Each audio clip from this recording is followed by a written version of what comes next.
नमस्कार हमारे प्यारे श्रोतागण।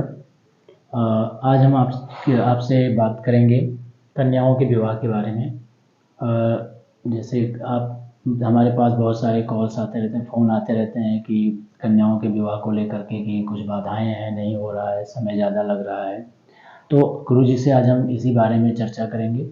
गुरुजी, आज हमें बताइए कि कन्याओं के विवाह को लेकर के जो फ़ोन आ रहे हैं हम लोगों के पास, हमारे पास, आपके पास, तो इसका क्या उपाय है कि मतलब जो उनके विवाह में देरी हो रही है उसके लिए कुछ आप बताइए। देखिए, इसका एक कारण तो यह है कि आज शिक्षा का समय है जी।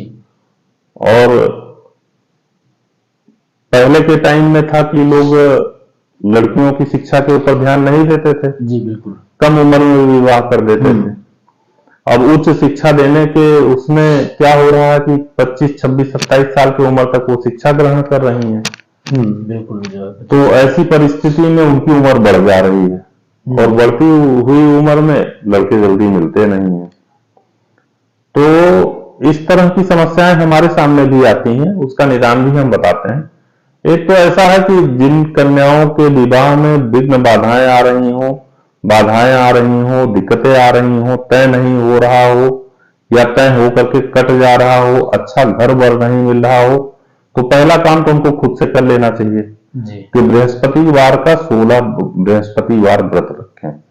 बृहस्पतिवार व्रत कथा की पुस्तक ले लें, उसमें जिस तरह के नियम संयम का पालन दिया गया, जिस तरह का विधान दिया गया, उस तरह के विधान को करते हुए 16 बृहस्पतिवार का व्रत रखें और 16 बृहस्पतिवार पूर्ण हो जाने पे किसी ब्राह्मण बालक को जिसका यज्ञोपवीत हुआ हो लेकिन विवाह ना हुआ हो, उसको बुला करके भोजन कराएं और दान दक्षिणा देकर के विदा करें।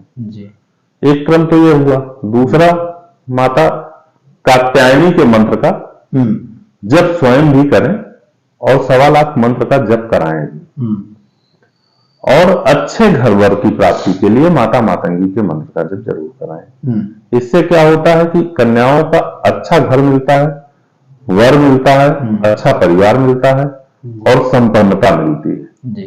तो ये कराना बहुत ही उत्तम होगा और बहुत अच्छा रहेगा। इसका रिजल्ट भी हमने देखा बड़ा अच्छा आया है। हम लोग कराते हैं तो इससे पता चलता है। और दूसरी बात यह है कि जो कन्याओं के विवाह में विलंब होता है वो सप्तम भाव के कारण भी हो जाता है।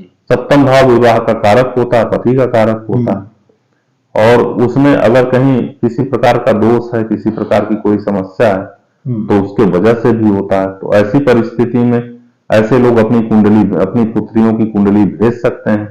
तो उस दोष को देख करके उन ग्रहों के उपाय को हम बता सकते हैं। बाकी तो हमने सामान्य रूप से एक उपाय बता ही दिया। और भी कोई जानकारी इस विषय में आप चाहते हो तो पूछ सकते हैं। अब इस विषय में नहीं, ठीक है गुरुजी। फिर मतलब ये जानकारी आपकी जो रही बहुत ही महत्वपूर्ण हम लोगों के लिए।